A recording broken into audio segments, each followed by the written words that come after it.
Good morning. The American people are relieved that President Trump is safe following the unbelievable second assassination attempt in a period of weeks on his life. We as House Republicans extend our gratitude to the hardworking law enforcement officers who are working to keep President Trump, his family, and his team safe. However, we have to ask ourselves how this was possibly allowed to happen, not once, but twice. How were there two assassination attempts on President Trump in as many months? How were these armed and dangerous individuals allowed to get so close to the former president and current Republican presidential nominee and likely next president of the United States? And I want to point out, Democrats' violent statements have fueled this, like a very junior freshman member of the New York delegation who said about President Trump, he should be eliminated. It is uncalled for. You should call the Democrats out in the media for fueling this violence against President Trump. There must be a clear explanation of what happened this weekend in Florida, as well as answers for what happened in Butler, Pennsylvania, and changes must be made to ensure this does not happen again. That's why we're so proud that the Speaker set up that committee and broadened it from not only the investigation into Butler, Pennsylvania, but also what happened this weekend in Florida as well. On Friday, we kicked off early voting, and Americans started to cast their votes in the most consequential election of our lifetime. The American people have to ask themselves one important question. Are you better off today than you were under President Trump? The answer is a resounding no. Because people understand our nation is in crisis. Kamala Harris and far-left Democrat policies have threatened the American way of life, making our nation weaker, less safe, and less prosperous. With 4 years in office, Kamala Harris has failed to deliver results for the American people. We had the strongest economy in history under President Trump, the most secure border in modern history, and a peace through strength foreign policy that brought global security. President Donald Trump is the leader the American people need to bring them out of the crises created by Joe Biden and Kamala Harris.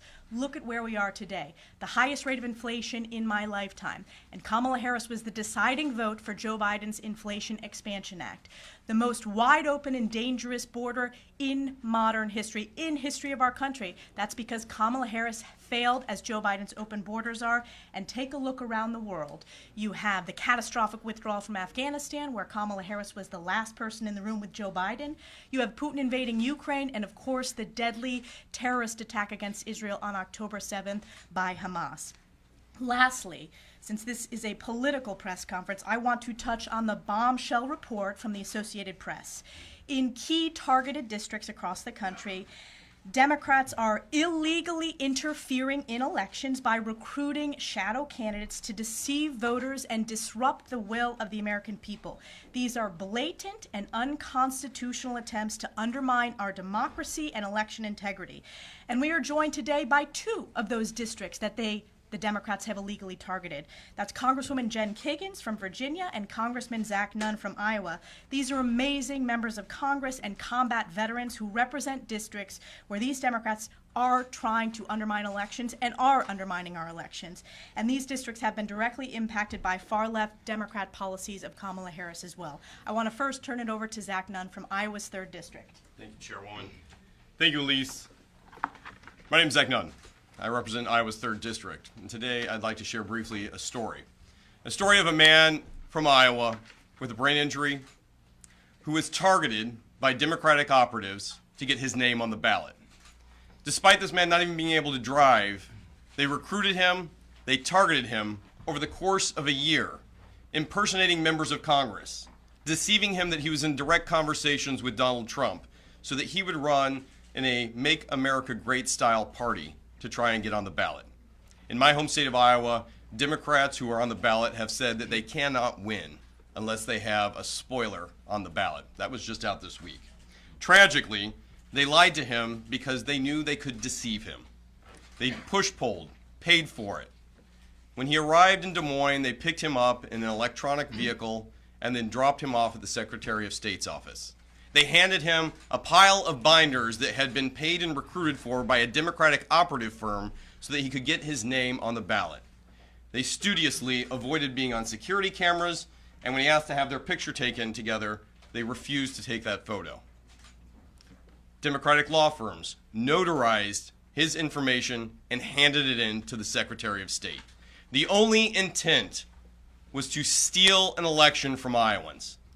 And as a combat veteran who, when I first ran, Democrats stole my military records, and we saw it happen time and time again with no punishment or even consequence by the Department of Justice, Democrats have stepped up their game to use truly shady tactics that not only are a direct threat to our democratic institutions in Iowa, but they are trying to manipulate and deceive Iowans. And this is where I draw the line. When you try to steal an election in my state, we fight back. We've exposed them, and I'm grateful for the AP's investigative story. These are not my words. This is their investigation into what a shady Democratic firm has done to try and steal an American election by putting false flag candidates on the ballot. Now, in our case, as a counterintelligence officer, we were successful. But this threat has not abated. And tragically, we have seen in states like Minnesota, Montana, and with my dear friend Jen Kiggins in Virginia, their attempts are real, they are paid for by independent expenditures, and they are operated in the shadows by firms directly tied to Democrats. So whether you're a Republican or a Democrat, this does not matter. Everyone should universally say these tactics are illegal, they are unacceptable, and they must be stopped. We must all work together to call out this type of deceit, because when I worked in Eastern Europe and saw Putin's playbook on how they distorted elections in real democracies, they were effective. That cannot happen here, no matter whose party it is. So with that, I'd like to introduce my great friend, Jen Kiggins from Virginia. Jennifer. Thank you. Good morning. I'm Congresswoman Jen Kiggins. I proudly represent Virginia's 2nd Congressional District. Once again, Democrats are resorting to shady tactics rather than talking about issues that are important to Americans. This week, an AP News story shed light on a Democrat-aligned firm who not only scouted but also collected signatures for and helped a third-party candidate on the ballot against me in Virginia's 2nd Congressional District. The games they are playing in my race are unfortunately not isolated to my district, and this is happening in other competitive races throughout the country. My message to Democrats is this: your shady and deceitful interference in this election will not deter nor detract my mission of taking care of this country and securing America's success. While Democrats pretend to be defenders of democracy, they've proven yet again that they will resort to lying and cheating in an attempt to trick voters. They know that they cannot beat me in a fair fight straight up on my record and policy priorities, so they resort to unethical and shady tactics like this. Make no mistake, the voters of Virginia's 2nd District will not be fooled. They know the Democrats cannot run on their failed priorities that have resulted in record inflation, an open border, less safe communities, and a weakened America on the world stage. Democrats need to know this as well. I am not intimidated nor deterred, and will continue to fight for our country to serve her in this capacity, holding this elected office, and will lead with integrity and truth, something they obviously do not understand. There's no place for this type of unethical behavior in politics, and Democrats should be ashamed of themselves. I served this nation in uniform for 10 years. Took an oath to defend the Constitution of the United States of America, and will continue to fight for all that makes our country the greatest in the world. Thank you so much. And it's a privilege to introduce our whip, Congressman Tom Emmer. Thanks, Jen. It's unacceptable, as Elise was talking about, that when we now refer to the assassination attempt against President Trump, we have to clarify which one. Republicans, Democrats, and all Americans should be outraged by what's happened. The American people deserve answers, and I have full faith that the House's bipartisan task force will get to the bottom of this. Meanwhile, the sitting president of the United States has said President Trump needs to be put in a, quote, bullseye. Kamala Harris continuously calls President Trump, quote, a threat. And Congressman Dan Goldman, as was referred to earlier, has even called for President Trump to be eliminated. But that's not what you're hearing about from the mainstream media. Why? In fact, NBC News had the audacity to call the second attempt on President Trump's life in 2 months a mere golf club incident. And the mainstream media seriously wonders why Americans' trust in you has fallen to historic lows. Needless to say, Democrats' so-called leaders and the partners in the media need to get a grip. And the Secret Service can and should do more to protect President Trump. We cannot normalize what has happened to an American president and our current Republican nominee. Just look at what Donald Trump has been through. From the Russia hoax, to sham impeachments and indictments, to 2 attempts on his life in just 2 months. It's incredible that President Trump has come out on the other end of all of this with motivation to keep fighting. To me, Donald Trump is the patriot of the 21st century. He will never surrender, nor should he. And with that, I'm going to turn it over to our leader, Steve Scalise. Well, thank you, Whip. And before I talk about that, we have a very busy agenda on the floor this week, and the Speaker will talk about some of that, especially the CR with SAVE Act. But today, one of the other bills we're going to be voting on is a bill that says if someone is here illegally and they assault a woman, we've seen people come here illegally and murder women. And that seems like the only time where some of these woke prosecutors will actually arrest the illegal. But there's so many other horrible things being done to women by illegals. The bill says if they assault a woman in any kind of way, it's a deportable offense. Now, I'm curious to see how this vote's going to be. Everybody on the House floor should vote for that bill. But if any Democrat dare vote against it, they're going to have to explain to people back home who are watching this be carried out in every community in America why they would rather stand with illegals than women in their own districts that they represent. That's going to be today. Tomorrow, we're going to continue moving forward on our agenda, continue going after wokeness, continue to stand up for families who are struggling. And then Friday, we're going to be bringing a few bills. One, CRA on tailpipes. Kamala Harris, has always been for eliminating the combustion engine and mandating EVs. Her values haven't changed. That's what she's been for her whole life. And it's crushed thousands of jobs in states like Michigan. So John James from Michigan, who has seen the devastation of these horrible policies coming out of the Biden-Harris administration, is bringing a bill to reverse that, to end that mandate on the tailpipe emission, which was designed to kill the combustion engine, fossil fuel cars, in exchange for mandating EVs. People don't even want to buy the EV cars. The batteries are made in China, and yet they continue their drumbeat. So we're going to stand up for American workers Friday in that vote. But one of the last votes we're going to have, this is what I really want to talk about, is a bill by Mike Lawler that will ensure that both nominees for president, not just Donald Trump, also Kamala Harris, get the same level of Secret Service protection as the President of the United States.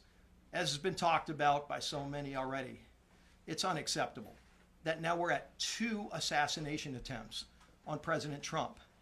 And luck cannot be a strategy by the Secret Service to have stopped these attempts. He came within inches, as we all know, on the first assassination attempt where shots actually rang out. If not for the advanced Secret Service agent seeing that muzzle just barely coming through a chain link fence, we may have been talking about something very different right now. Luck cannot be a strategy. Clearly, I think there's divine intervention. I know the Speaker has said that too. But at the same time, the Secret Service has to do better. And keep in mind, as we talk about adding this extra protection, every year since 2017, Congress has added more money to the Secret Service's budget than they even requested in their budget. And so it's not an issue of money. What they're doing with the money, we've had a lot of serious questions about before the first assassination attempt. Trying to carry out a woke agenda, focusing on the wrong things and forgetting their main mission, and that is to protect presidents and vice presidents in the United States. The Secret Service has to shift that focus and shift their priorities and provide this protection. But now I'm going to be very specific because we talk about the rhetoric.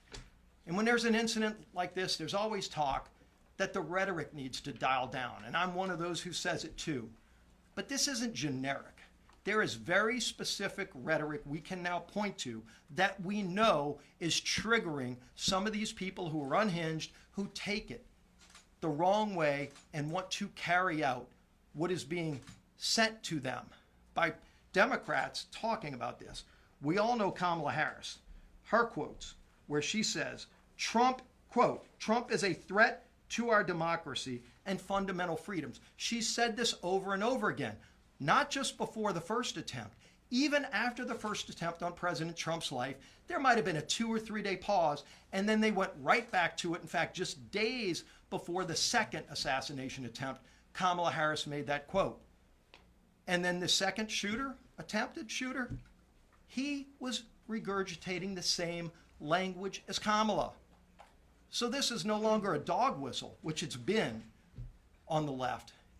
It's now being received by some unhinged people as a call to action when Democrats say this. Kamala needs to stop saying that President Trump is a threat to democracy. There are unhinged people that are taking that as a call to go and try to eliminate President Trump. She needs to stop it. Now, leadership starts at the top, and then you've got to go down.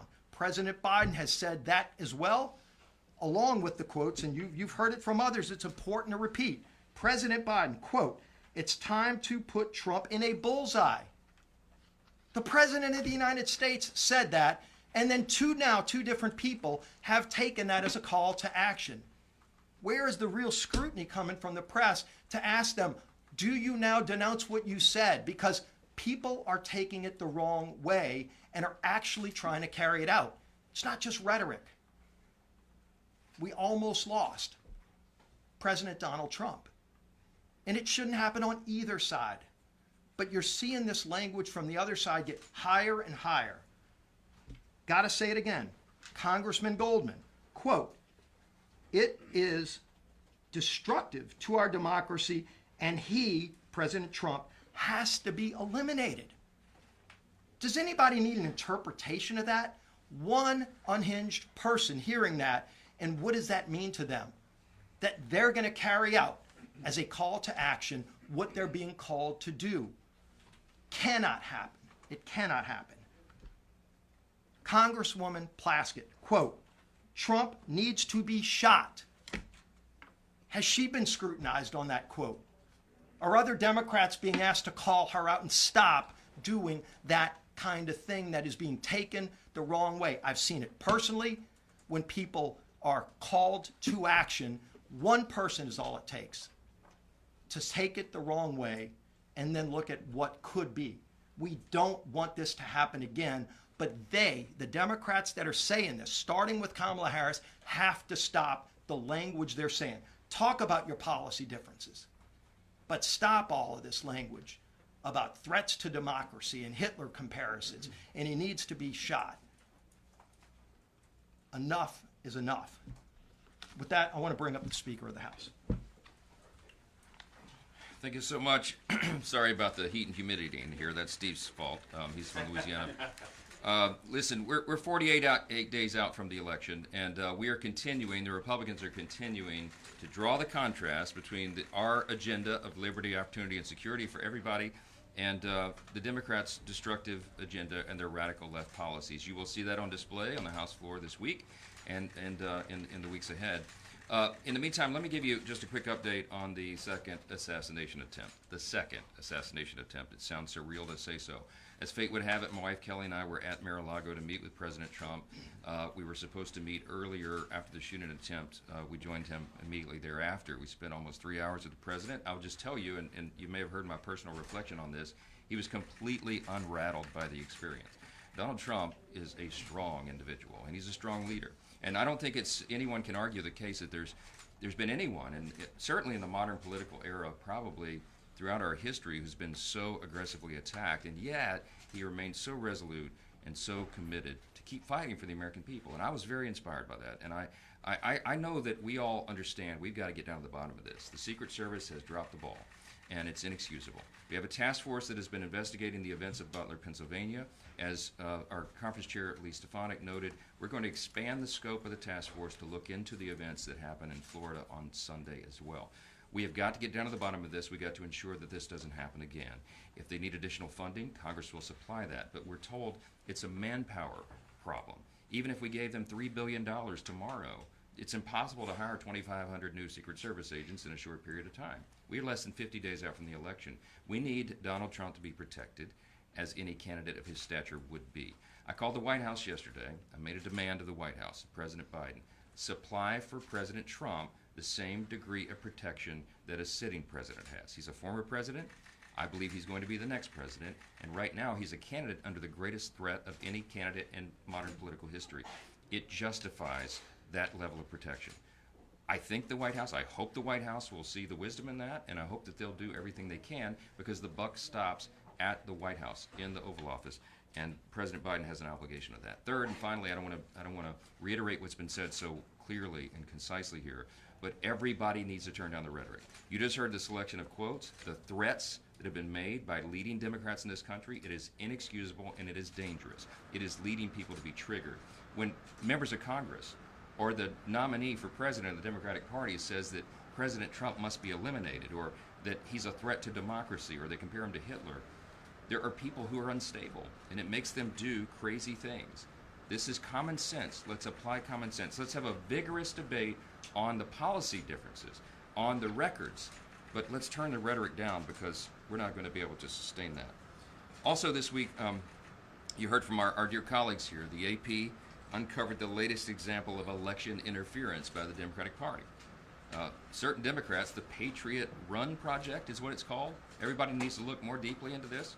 Secret group connections to the Democratic political firms and liberal donors has been trying and been preying on independent candidates with disabilities or tragic life stories. You heard Congressman Nunn talk about the situation in his district. They're trying to register these people as third-party candidates and siphon votes away from Republicans in swing seats. This is dirty politics. It's unethical, it's immoral, it's illegal, and it must be stopped. No one should have to cheat to win an election. We want a free, fair, and safe election. We have to do everything within our power to make sure that happens. We know for a fact that this has impacted seats across the country. Our Republican incumbents like Marionette Miller Meeks in Iowa, Don Bacon in Nebraska, Ryan Zinke in Montana, Jen Kiggins in Virginia, who you heard from this morning, they've been the targets of this. And in Minnesota, too, we know that they have worked to boost Democrat Angie Craig. It's unacceptable. The American people ought to call it out. It's unethical. Play by the rules, Democrats. Play by the rules. We're going to win this fair and square, and we're going to make sure. There's another election interference effort the Republicans are fighting right now, and that is to make sure that non-citizens are not allowed to vote in the election. And that is why we're bringing the SAVE Act again to the floor today. We're attaching it to the continuing resolution. Why are we doing that? It's very simple. Congress has two very important assignments right now, immediately to be done. One is to make sure the government is funded, and the second is to make sure our elections are secure.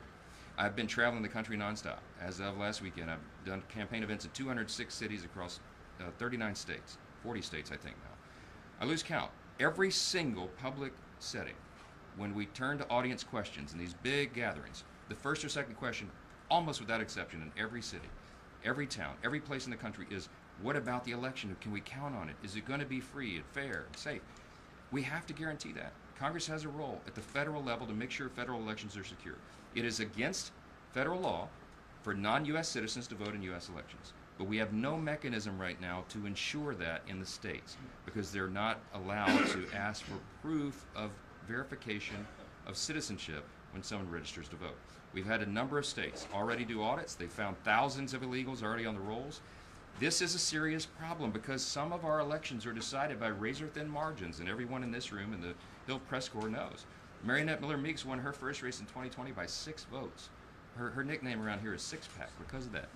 We had members, John Duarte in California won by just over 200 votes his first time. If you have a small percentage of the millions and billions of illegals who came over the border in the last 4 years under Border Czar Kamala Harris's policies, they could throw an election, they could throw the majority of the House, it could affect a presidential race. It's very, very serious stuff, and that's why we're going to do the right thing. We're going to responsibly fund the government, and we're going to stop the non-citizens voting in elections. Last thing, this is Woke Week. On the floor this week, you're going to see a number of bills that expose the Democrats' woke agenda that's hurting our students and our banks and our country at large. House Democrats have consistently embraced the DEI, anti-energy, and anti-American nonsense, and the American people are fed up with it. So we want our banks to be fiduciaries, not social justice warriors. We want our schools to be places of education, not indoctrination. So we're going to be voting on bills to keep our banks, banks, and our schools, schools. I think that's common sense. We'll also vote to deport illegal aliens who commit violence against women and children. These are monsters that have no place in America. And finally, we'll tell sanctuary cities that the federal government will not bail out their dangerous policies. With that, we'll take a couple questions. Come on in. The former president last week posted that if you are unable to get what you want in what he calls election security, then you should in no way, shape, or form move forward with a continuing resolution. So are you going to listen to Donald Trump if you don't pass this with the SAVE Act tonight? No, look, President Trump and I have talked a lot about this. We've talked a lot about it with our colleagues. We're building consensus on the plan. We all believe that election security is of preeminent importance right now. In fact, we demonstrated this. We put the SAVE Act on the floor, as you all know, in the summer. We passed it with only 5 Democrats voted in favor of that. 198 House Democrats voted against the SAVE Act. Remember, all the SAVE Act does is guarantee that only citizens can participate in the election. We're going to give them another chance. We're going to let them try to vote with us to secure the elections, and we'll see how that goes. That's the play we're running. But to follow up on Manu's question, would you listen to Trump and let the government shut down? This bill's not going to pass, likely. There's there's over 10 Republicans that said they're going to vote against it. So, will you let the government shut down? We'll see what happens with the bill. All right, we're on the field in the middle of the game. The quarterback's calling the play. We're going to run the play. I'm very confident. I know that all the Republicans believe in election security. We have some people who dislike CRs. You know what? I dislike continuing resolutions as well, right? But here's the problem, and everybody needs to remember, it is not the House, it is not the House majority, it is not House Republicans that put us in this situation. We ran all of our 12 appropriations bills through committee. They did an extraordinary job, our appropriators. We funded over almost 73% of federal spending off the House floor in complete and total votes. The process bogged down. You know why?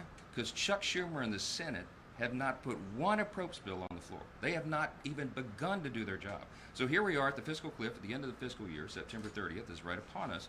We don't have 2 sets of bills, as is supposed to be the system, for the House and Senate to go and negotiate together, because the Senate brings nothing to the table.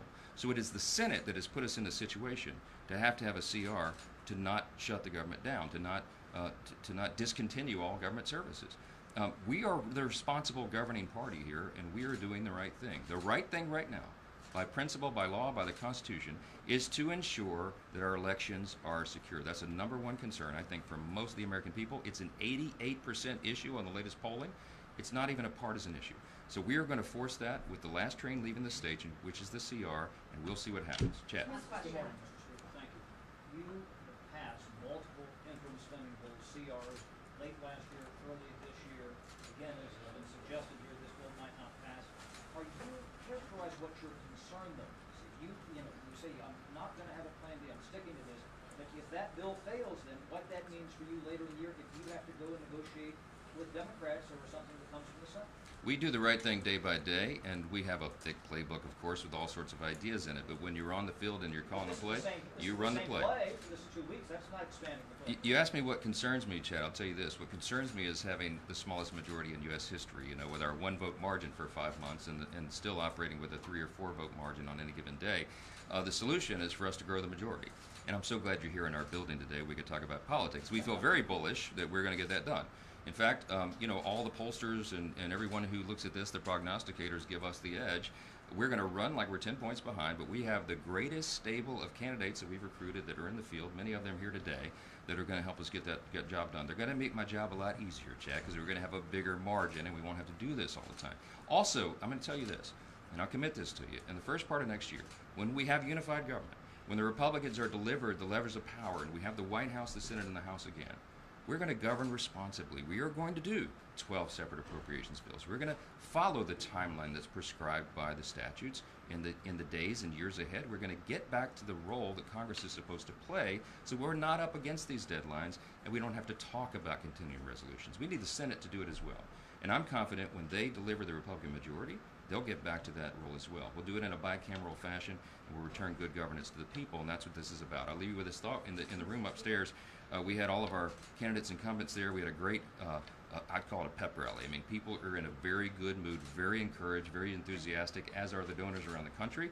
And I don't know if this has been said anywhere, but we just collected upstairs almost $10 million additional dollars from members in the NRCC. We're as motivated as the donors are to save this country, and that's what we're about. I'm so grateful for this leadership team. Thank you. Yep.